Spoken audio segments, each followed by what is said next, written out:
আসসালামু আলাইকুম। Trading with Ashikul চ্যানেলে আপনাদের সবাইকে স্বাগতম। সবাই আশা করি আপনারা ভালো আছেন।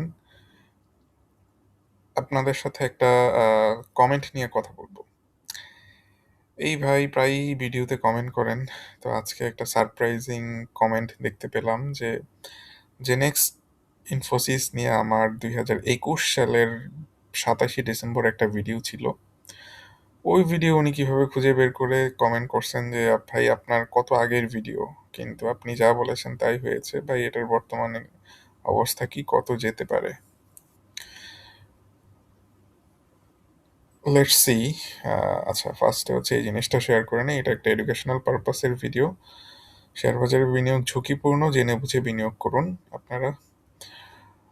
এটা হচ্ছে ২০২১ সালের ২৭শে ডিসেম্বর। আমরা আছি টাইম ট্রাভেল করে। ১৫৮ টাকায় শেয়ারটা আছে। স্টক অ্যাডজাস্টমেন্টের ব্যাপার স্যাপার আছে, এখানে ছিল ১৬৭ টাকা আছে। এনিওয়ে, সো এই পজিশন থেকে স্টকটা বলছিলাম, এইখান থেকে স্টকটা পড়ে যাবে। এই ভিডিও যদি দেখেন তাহলে আপনারা দেখবেন পড়ে যাবে। বর্তমানে কোথায় আছে দেখেন,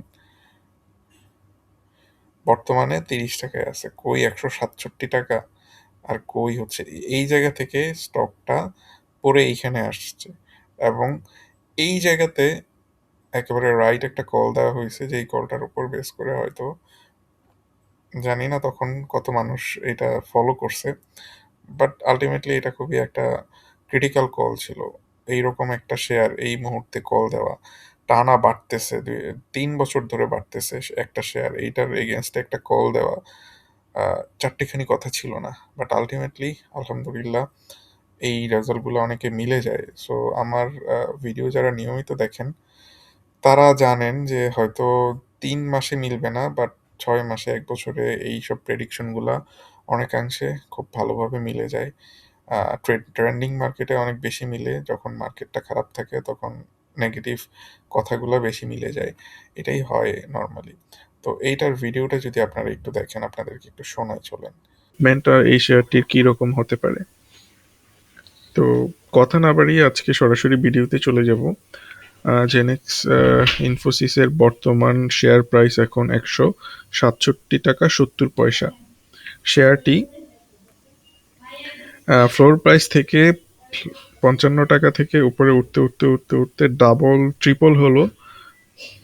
ট্রিপল হওয়ার পরে এখন বর্তমানে ১৬৭ টাকা ৭০ পয়সায় রয়েছে। খুব সুন্দর একটা ট্রেন্ড, আপনারা যদি ভালো করে দেখেন। এই ধরনের ট্রেন্ডগুলো নর্মালি আমাদের মার্কেটে দেখা যায় না। এত সুন্দর একটা ট্রেন্ড আমি বলবো যে এই শেয়ারটি আমাদেরকে প্রোভাইড করেছে আমাদের সামনে। হলো বড় এটা নিয়ে দেখতে পারবেন, একটা বুঝতে পারবো আপনাদের, কারণ এই কোশ্চেনের আনসারটা দেওয়া আপনাদের জন্য খুব ইজি হয়ে যাবে। তো আহ, বর্তমানে শেয়ারটির আমি প্রাইস মুভমেন্ট আপনাদের সাথে শেয়ার করি। ভালোভাবে দেখুন যে ওকে, আমরা পরবর্তীতে শেয়ারের যাই। প্রাইস আপনাকে যেদিন যেটা দেখাবে সেইটাই হচ্ছে আসল, সেটাই হচ্ছে রিয়েল। আমি, আপনি, কোনো অ্যানালিস্ট যাই কিছু বলুক না কেন, মার্কেট তার আপন গতিতে চলবে। আপনারা হয়তো যদি দেখেন যে শেয়ারের প্রাইসটি সেই ১৫৮ টাকা ক্রস করলো না বা ১৫০ টাকা ক্রস না করে সে নতুন তখন কিভাবে আপনারা ট্রেড করবেন হয়তো পরবর্তী কোনো ভিডিওতে সেটা আমি সেটা আপনাদের সামনে আমি নিয়ে হাজির হব।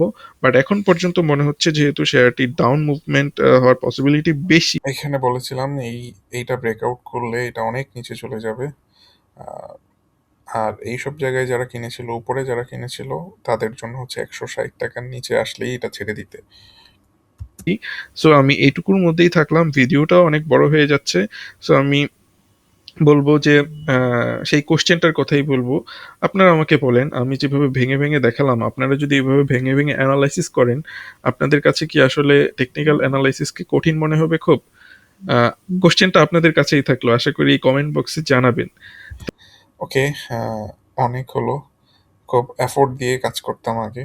এখন মনে হয় এই এফোর্টটা অনেক কম দেই ভিডিওর উপরে, কারণ বেশ কিছু এক্সট্রা কাজ থাকে। কারণ যেহেতু অ্যানালাইসিস কোর্স করতেছি, প্লাস হচ্ছে পোর্টফোলিও রিভিউ করতেছি, সো অনেক সময় চলে যায় ওইসব দিকে। তো আমরা হচ্ছে চলেন আইটি সেক্টরটা দেখি, আইটি সেক্টর আজকে হচ্ছে 2 টাকা 16 পয়সা বৃদ্ধি পেয়েছে। আমি সবাইকে সাবধান করতে চাই আইটি সেক্টরটা নিয়ে, কারণ এখানে আমি কিছু রেড ফ্ল্যাগ দেখতে পাচ্ছি। রেড ফ্ল্যাগ দেখতে পাচ্ছি ইন এ সেন্স এই কারণে যে আইটি সেক্টরের অবস্থাটা আমার কাছে খুবই মানে প্রবলেমেটিক মনে হচ্ছে। প্রবলেমেটিক মনে হচ্ছে এই কারণে, দেখেন মানি ফ্লো আইটি সেক্টরে কমতেছে কন্টিনিউয়াসলি, শেয়ারের দামও কমতেছে, যদিও শেয়ারের প্রাইস বাড়তেছে, কিন্তু আলটিমেটলি মানি ফ্লো কিন্তু কমে গেছে। এটাতে যদি আমরা এখন এইখান থেকে দেখি, প্রাইসটা একই জায়গায় আছে এই জায়গা থেকে, কিন্তু এইখান থেকে যদি দেখি আরএসআইটা বেড়ে গেছে। সো আরএসআই তার স্ট্রেংথ দেখাচ্ছে, কিন্তু প্রাইসটা কিন্তু সেই স্ট্রেংথটা দেখাতে পারছে না। এটাতে আপনারা কনফিউজড হয়ে যাবেন। এইখানে যদি দেখেন প্রাইস বাড়ছে কিন্তু আরএসআই কমছে কিছুটা। সো কিছু কিছু আমি দেখতেছি, এটাতে কি বলে, প্রবলেম দেখতেছি, যেটার উপর বেস করে আমার কাছে মনে হচ্ছে যে এটা ইনস্টিটিউট যারা আছে তারা এখান থেকে হয়তো ছেড়ে দিতেছে, তারা এইখান থেকে বেরোয় অন্য কোথাও যাওয়ার চেষ্টা করতেছে। আহ, এইটা আমার কাছে খুবই প্রবলেমেটিক মনে হচ্ছে। আরো ডিটেইল বলা যায়, এত ডিটেইল আসলে আপনাদের সাথে আলোচনা করতেছি না এখন। আহ, এগুলা খুবই ইনডেপথ ডিসকাশন হবে হয়তো। সো এইখান থেকে যে জিনিসটা দেখতে পাচ্ছি, আমার কাছে মনে হচ্ছে যে সবকিছু বিচার বিচার বিবেচনা করে, ইন্টারনাল স্ট্রেংথ বিবেচনা করে এই জিনিসটা মনে হয় সাস্টেনেবল হবে না। কারণ তো অনেক বলবো, এইটা দেখেন কিভাবে নামছে, এইটা দেখেন কিভাবে উঠছে, কত সময় নিয়ে উঠছে, আর কত তাড়াতাড়ি এটা নেমে গেছে শেয়ারটা। সেই সময় নিয়ে উঠতেছে, যখন এই সময় নিয়ে উঠতেছে এইসব জায়গাগুলোতে ঝামেলায় পড়বে। এখান থেকে যদি আমরা ড্র করি, আহ, দেখা যাক এটা কি 1:1 হইতে পারে কিনা। ফিবোনাচিতে এগুলো ভেঙে ভেঙে উপরে উঠতেছে, এটা স্ট্রেংথটা অনেকটা কম। I am not totally convinced. আমার কাছে মনে হচ্ছে আজকের মার্কেটটা হয়তো আপনাদের সাথে একটু ঝামেলায় ফেলাই দিছে আইটি সেক্টর নিয়ে। আমি কিন্তু মিউচুয়াল ফান্ড নিয়েও ঠিক সেম একটা কথা বলছিলাম আপনাদের সাথে। মিউচুয়াল ফান্ড যেদিন বাড়লো হঠাৎ করে, যে এটা একটা ফ্লুক ছিল, এটা আসলে অ্যাকচুয়াল বা প্রবৃদ্ধি ছিল না মিউচুয়াল ফান্ডের। আলটিমেটলি কিন্তু সেটাই হয়েছে। এইটা নিয়েও বলতেছি আইটি সেক্টরটায় ঝামেলা আছে। আইটি সেক্টরের কিং যদি বলেন বা তাইলে জেনেক্স ইনফোসিস শেয়ারটার কথা বলতে পারেন, যদিও ফান্ডামেন্টাল এখন খারাপ হয়ে গেছে, বাট তাদের ব্যবসা আছে, চলতেছে ঠিকঠাক মতো করতেছে হয়তো। ফান্ডামেন্টাল অ্যানালাইসিসে যাব না, আমরা এখান থেকে কল দিছিলাম যে এটা 160 টাকা থেকে প্রায় 30 টাকায় চলে আসছে, কতটুকু কমে গেছে জাস্ট চিন্তা করেন। সো এখন কি করবে সামনে সামনে আজকের দিনে হল্ট হইছে ঠিক আছে, কিন্তু আমি যদি এখানে এটা বের করি, দেখেন এখান থেকে খুব ইজিলি দেখা যাচ্ছে এই শেয়ারটা আস্তে আস্তে আস্তে আস্তে কমতেছে, মানে কনসোলিডেশন হয়েছে বা কমতেছে, কিন্তু মানি ফ্লো এখান থেকে আস্তে আস্তে বের হইছে, আস্তে আস্তে কিছুটা বের হইছে, কমতেছে এবং মানি ফ্লো বের হইছে, মানি ফ্লো বাড়ে নাই এটার। এইখান থেকে আপনারা যদি দেখেন, একটা long term point of view থেকেও যদি দেখি, মানি ফ্লো কমছে কন্টিনিউয়াসলি, এটা বাড়ে নাই কখনো, এবং এই শেয়ারটা আস্তে আস্তে আস্তে আস্তে আস্তে আস্তে কমে গেছে। এখানে যদিও একটু হোল্ড করছে, চেষ্টা করছে কিছু ইনস্টিটিউট হয়তো সাপোর্ট দিয়ে কেনার জন্য, কিন্তু আমার কাছে যেটা মনে হইলো যে ইনস্টিটিউট এটা কিনে কুলাইতে পারে নাই, তারা হয়তো বের হয়ে যাইতেছে এখান থেকে এখন।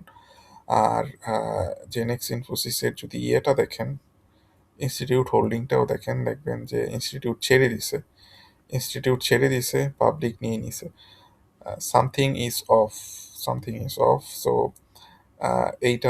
এটা যদিও এখান থেকে আমার কাছে মনে হয় যে আহ, এইটা বেশ সময় নিবে, এটা যে এরকম ওপরে উঠছে নিচে নামছে, এখন এখানে একটা অনেক বড় সড়ো একটা টাইম নিয়ে হয়তো সে বেসটা মেক করবে অনেক বড় সড়ো একটা টাইম নিয়ে। এখন এটা ব্রেকআউট করে হয়তো দেখা যাচ্ছে যে এরকম একটা সিনারিও তৈরি হবে। এইখান থেকে যেরকম নিচে নেমে গেছে এইখান থেকে হয়তো নিচে নেমে যেতে পারে। যদিও মার্কেটে খুব ভালো রিউমার আছে যে 40 টাকা যাবে। আমার কাছে মনে হয় এই সবগুলাই হচ্ছে আপনাদেরকে ধরায় দেওয়ার একটা ফন্দি।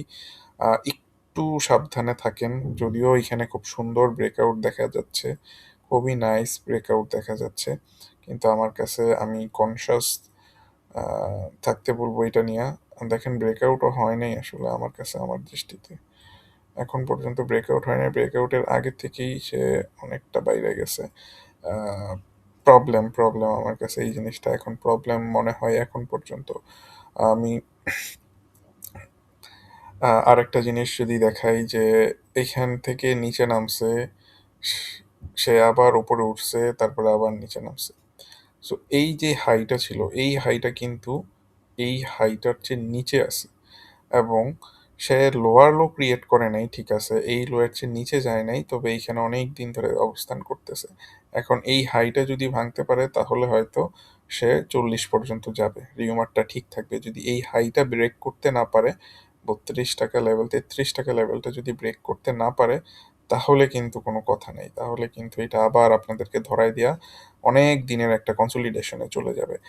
ইনস্টিটিউটও হয়তো বুঝতেছে যে এই কনসলিডেশনটাতে হয়তো যা থাকবে এই শেয়ারটা, এই কারণে তারা আপনাদেরকে ধরায় দিতে চাইতেছে, একটু সাবধানে থাকেন।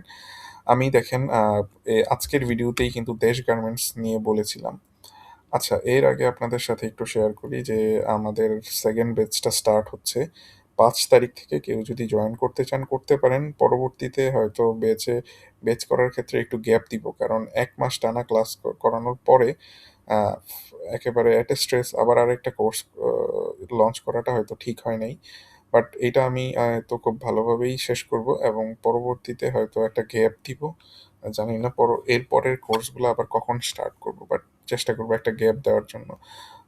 টাকাই সব কিছু না, কারণ এইটা তো আমার মেইন সোর্স অফ ইনকামও না। আমি তো শেয়ার মার্কেটে ব্যবসা করতেছি, ওইখান থেকেই তো আমি টাকা আর্ন করতেছি। আর এটা হচ্ছে আমি অ্যানালাইসিসের মধ্যে ভিডিওগুলোতে ইনডেপথ অ্যানালাইসিস এখন করতেছি না, হয়তো আপনাদের পাবলিক ডিমান্ড যেরকম সেরকম ভাবে চিন্তা করতেছি, কিন্তু আমি যেই জিনিসটা জানি সেই জিনিসটা সবাইকে শেখাতে চাচ্ছিলাম এখানে।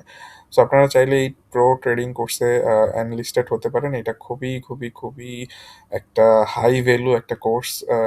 এইটা আমি যদি পাইতাম আমার আর্লি লাইফে ট্রেডিং কেরিয়ারের, তাহলে আমি এটাতে জয়েন করতাম, অ্যাটলিস্ট আমি এইটুকু বলতে পারি। আর খুবই ডিসিপ্লিনড ওয়েতে এটা স্টার্ট করছি। আর কারো যদি পোর্টফোলিওর অবস্থা যাচ্ছে তাই হয়, অনেকেরই আছে, আহ, আপনারা সময় নষ্ট করবেন না। বর্তমান মার্কেট যেহেতু বাড়তেছে, এরকম বাড়া মার্কেটে আসলে কোন জায়গায় কোনটা সেল করে বের হয়ে অন্যগুলাতে এন্ট্রি নেবেন, এই জিনিসগুলো খুব ইম্পর্ট্যান্ট আপনাদের জন্য। আপনারা চাইলে কনসালটেন্সিটা নিতে পারেন।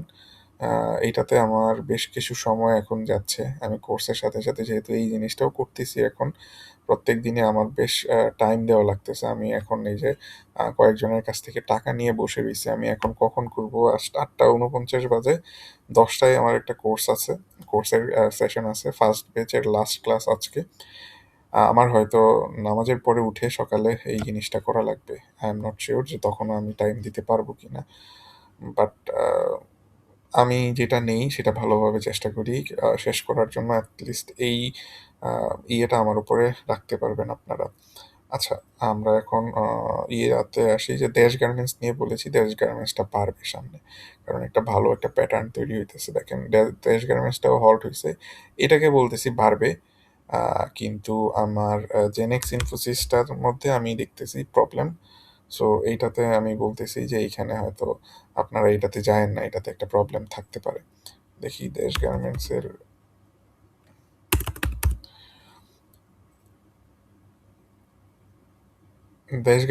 মধ্যে দেখেন এই শেয়ারটা প্রাইস কমছে ঠিক আছে, কিন্তু দেখেন এইসব জায়গা থেকে মানি ফ্লোটা বাড়তেছে